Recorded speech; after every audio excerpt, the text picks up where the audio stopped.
Hey people, so haven't done one of these sort of videos in a while, an update video. It's interesting. So I thought I'd just give you a little bit of an update about what's going on because I am finally going to get back to actually doing videos properly and not letting the doubts in my head and all the other crap that's just kept me from getting stuff done. Keep me from doing it because fuck it. What use is that? It's not useful to me. It's not useful to the people who subscribe and watch the videos. So that's the thing. So the reason for this video is just basically describe what's going to be happening in not so much the next few weeks, but so much just what's going to be happening because it's going to be pretty much straight away. First things first, the episodes by episodes for Stripperella are going to be Patreon only for a time. This is due to the fact that the most recent one, which was episode 5, if I remember correctly, because I'm working on the next episode at the same time, so I'm trying to keep it in my head. Episode 5 has taken about 3 to 4 weeks. It's actually almost hit the amount of time it needs to for the content ID to revert back to me. And during that time, it's got about 230 odd hits. I know most of those probably people actually just trying to watch the actual episode for free, but it does bug me because it means that's 200 odd views that I'm getting nothing for. So my plan for the time being, for the foreseeable future, until I finish talking about Stripperella, which is, Jesus, 7 more episodes. I'm glad that show only had 1 season. So what I'm going to do is, whenever I put a new episode by episode, whenever I put a new Stripperella episode up, I'm going to put it up on Patreon only. It's going to sit there until it's ready to be, until the content ID goes through, no matter how long that is, whether it is a full month like it's taken now, or whether it's just 2 weeks like it has in the past, which is what really bugs me, because sometimes Viacom's been very quick to release the copyright, sometimes they're very slow. No matter what happens to that sort of thing, it's going to be on Patreon, and then when it's released content ID, it will go and be public on YouTube and public on Dailymotion, which I still do post on, purely out of habit and necessity, just in case the videos go down. I can go, okay, well, it's still up somewhere. Because Dailymotion has all the other videos as well. And then probably around Friday next week will be a new episode, a new movie review, which I've watched, I've got the notes for. I just need to go through it again, and basically as soon as I'm done doing what I'm doing here, which includes other stuff, which you'll see in another video, that will be, I will start. I'm going to start writing it today, so what I've done here with what I'm doing, and that will be it. So the current schedule is going to be this. It's going to be a movie review each week. I'm just going to get back to doing that. There's going to be Stripperella. The Stripperella reviews are going to keep coming out, but at a probably much slower pace than they have been at the moment. Although it's been a pretty slow pace. Don't doubt yourself, guys. It will impact yourself severely. So that's what's going to happen. I'm good. So the movies are going to be out once a week, starting with Agent Cody Banks. That's next week, and then Stripperella will be whenever. I will likely start. I've got the third video, the next episode already pulled up and ready to watch. I just need to look at it and make notes and do that. And that actually, interestingly, will be the first Stripperella episode I haven't actually previously seen, because when I talked about Stripperella originally as a first of the season episode, I watched the first 4 or 5 episodes with for first 4 or 5 episodes on the disc, which ended with "You Only Lick Twice," which, Jesus Christ, that name, which is the episode that is episode 6, which you'll see today. So that's going to happen, and then there's going to be, I've decided I want to do like a little mini thing, and the mini thing I've wanted to do for a while, so that's why I'm sat down here, because I'm going to, as soon as I've finished recording this, I'm going to start recording that, but I've got to watch through something first and then I'll start recording it. So you'll see that, and that will be pretty sporadic and sparse, and sort of when it gets put up, it might even end up being sort of a thing of, if I don't have time to finish off a review, or if I get a bit slow, because I do fear that will happen again, that will go up instead. I've got 3 planned already. I'm gonna do the first one now, and I'll probably do the second one now if I still have time, and I'll try to do the third one next couple of days. So those come out, and it'll just be this. It'll just be me talking, and hopefully you'll enjoy it, because it'll be me ranting about something that I do like ranting about, and I know other people will probably enjoy. I don't know. I'm sticking to my mantra of screw everyone else in that regard. I'm just going to make what I want to make, and if you like it, you like it. If you don't, you don't. I can't stop that. But thanks for listening to me rant for, how long has that been? Wow, 5 minutes. I have gotten quicker at doing this, because normally this would take me 10 minutes. Actually, normally it would take me 20, so yeah, I definitely have gotten better. So thanks for listening to the video. If you want to support this show, which I really do ask you do, comment, subscribe, all that jazz for this normal YouTube stuff, and I will put these links in the description. If you really want to support the show and you like what I've been doing, you like what I'm talking about, and hopefully you'll like some of the new stuff I'm going to do, and hopefully you'll like me making fun of Agent Cody Banks on Friday, then please go to Patreon, because with the Content ID system, Patreon is really useful to any producer, basically, because it means that even if the Content ID doesn't go through straight away, or if it takes time, or if it doesn't go through at all, because that can happen, the content creators will still get paid somewhat. And currently I've got one person on Patreon who is wonderful guy, supported the show for a long time, which is impressive, really. And he's paying like $2 per video, and that's pretty good, actually, because it means that if I buy any DVD, any cheap DVD, the lowest I could possibly get it on Amazon, that essentially he's then paying for it entirely, and just a couple of extra dollars coming in from doing these videos would be very good, because it means I can do more. I could look at replacing this camera finally if I can get to a high enough amount. I've got the money to do it, but it's just that I don't want to cut into the savings, because that's the thing. Like I do this show entirely with the money that I've saved up over time, and that's just the way it goes. But I'm going to finish rambling, because I've gone off on a tangent. But thanks for watching this video, especially if you've watched it this far. Thanks for any support you can give to the show, and hopefully you'll enjoy the new stuff that I'm about to go and record. And I will see you next time. A couple of episodes ago, we met Cheapo and saw how a joke can quickly get old when used as just a cheap gimmick. So hooray for me, as now we get one joke crammed down my throat so hard that it's trying to choke me.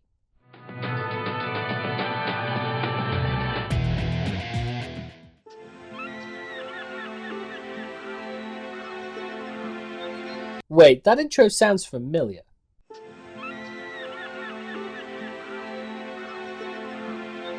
That's just the beginning of the Bond theme, moved down a couple of keys.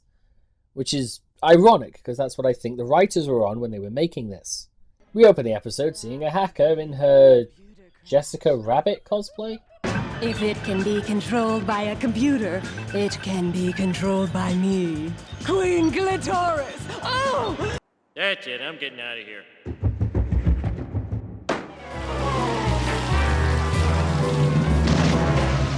Oh, it looks like the writer's erotic fantasies got into the script again.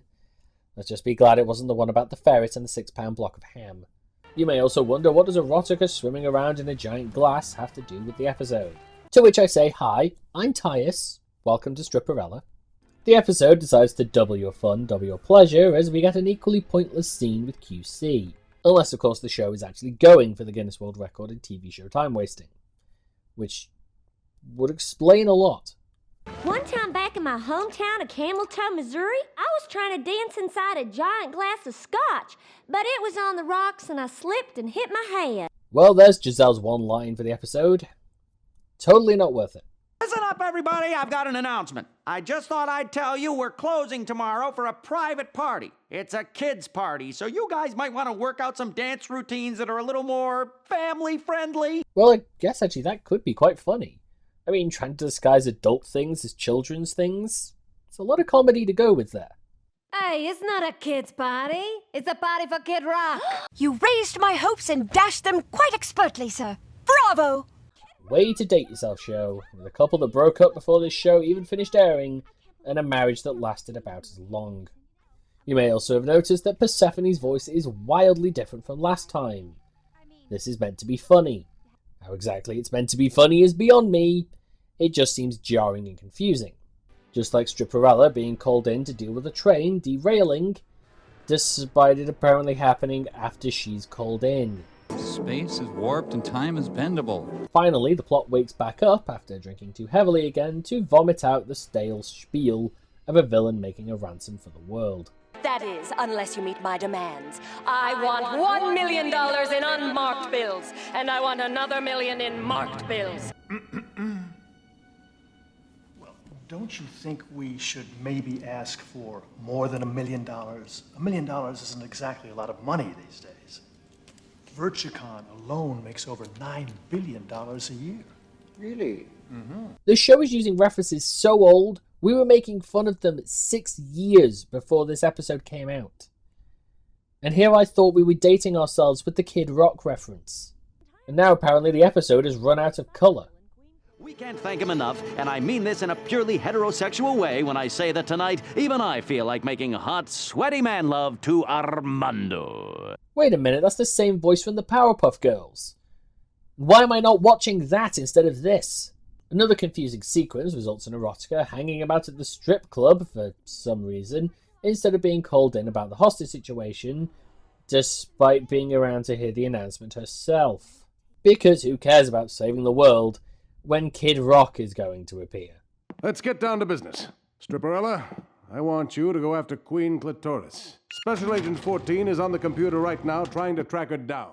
And oh joy, Agent 14 is back. Though this time at least he's less of a weak joke. Shame the same can't be said for the dialogue. I'm having a hard time finding Clitoris. She's very elusive.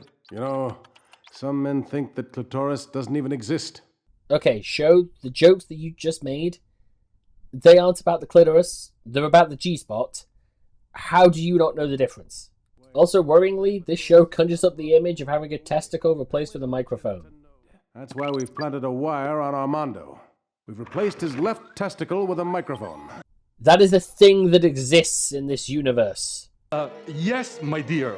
You are so beautiful. Make love to me. I did say she was cosplaying. I just guessed the wrong character. But not if there was only one woman left in the whole world. Excuse me? Well, now that I have you here, I'm planning on blowing up the rest of the world. You know, this may be the first time I've wanted a villain to succeed. Wait, don't click it! No, I'm not gonna click it yet. I'm waiting until tomorrow night after the season finale of Sex and the City. I have to see what happens. I just love that show. But then again, someone who likes Sex and the City getting their ass handed to them, gotta admit, I can't decide. Oh, I hope Armando is okay. Oh, well, I'm more concerned about the fate of the world. We've got to do something. Really? Because when the ransom came, you went back to work. I did it! You identified her whereabouts? You pinpointed her location? That's right. I fingered Clitoris. This isn't funny! I get it. They're in danger. Everyone's in danger. What an idiot. Now, show. No name calling. That's for me to do. Perfume? Oh, not just any perfume. It's a freezing agent. Anything you spray it on will freeze instantly. You gave her liquid nitrogen in a can. You invented Dick All. Oh look, it's that B-plot again that's here for no reason. Though, during the blatant padding here, we do get cameo appearances from Cheech Marin, Weird Al, and a Rule 63 version of Quentin Tarantino. But let's get back to the main plot, where Stripperella is having to deal with a terrible case of crabs. That's one of those giant crabs. Ew. Oh, I hate crabs.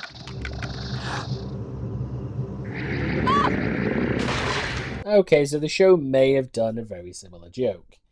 But sometimes you just gotta take the low-hanging fruit.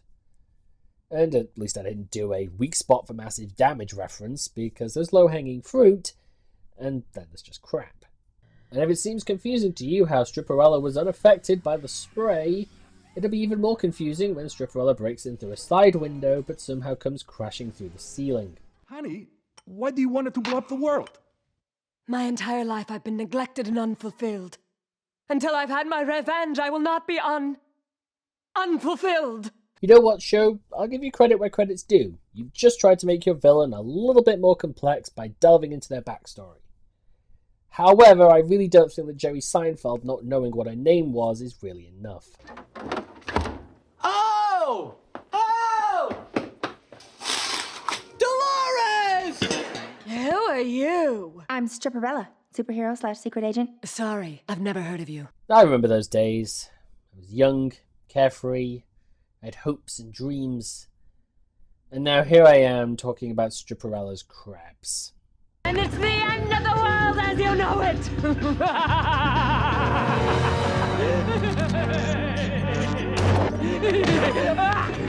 You sly dog! You got me monologuing! I can't believe... Oh, what biting social commentary from Stripperella. Next you're going to tell us about how big business is evil and how people are obsessed with their appearance. Having killed off another villain and saved the day, Stripperella finally gets the chance to talk to herself. I mean, Pamela Anderson. A lot of people tell me I look like you. I don't really see a resemblance. Me neither. You know who I think Pam looks like? Stripperella. Don't you think she looks like Stripperella? If they ever make a Stripperella TV show, they should totally get Pam to play her. Nope. Ow. Too much meta-humor. Brain overloading with stupidity. Far too obnoxious. Just play the next clip. We only have this monkey because we rescued it from a college laboratory. We're going to return it to the wild. Because all animals are meant to roam free in their natural habitats. Yes, except for giant crabs, which you can just kill indiscriminately. Also, well done, show, for not even trying to have Pam speak in a slightly different voice, so that you can just use the exact same audio. That's the lazy Stripperella I know. So, what about this episode? It has a problem that I haven't seen before in previous episodes, and it makes me wonder if going forward we'll see more of it. That problem being the direction. 3 times during the episode, things just don't flow narratively, and that should be something the director spotted and fixed before they ever got to animating the episode, especially due to the fact that it's such an easy thing to both spot and fix. And speaking of things being fixed, I'll give this episode credit again for trying to make Queen Clitoris more than just a singular joke, as they do hint at some sort of backstory. But it's not brought up till close to the end of the episode, and even then it's immediately dropped instead of being explored, to at least give the character some basic level of depth. And it's not like the episode does not have time in which to do that. Because, my god, the B-plot of the episode is completely pointless. There is no reason for it to exist character-wise, as the show has as much interest in developing its supporting cast as it does its villains, or its main character for that matter. It doesn't connect in with what's happening in the A-plot, and it's not funny enough to justify taking up as much space as it does. The only reason for it to exist is for Kid Rock to voice himself, and that's it, and it's a waste. It doesn't add anything, it comes off exactly how it is. The show trying to leech off another's quickly waning fame for an insignificant boost in its own. And it's the same with Pam playing herself. Her only line is doubled up audio, and seems to only be there to tack on a moral which has nothing to do with the episode, because it's entirely to do with her own personal views. This episode shows a complete lack of passion or care for this idea as a whole, especially when lined up with the other episodes, leaving me baffled as to why they brought people in to do this when their ideas were obviously thin to begin with and just got thinner as they stretched them out over each episode. And as we continue, we'll find out just how thin these plot lines can be.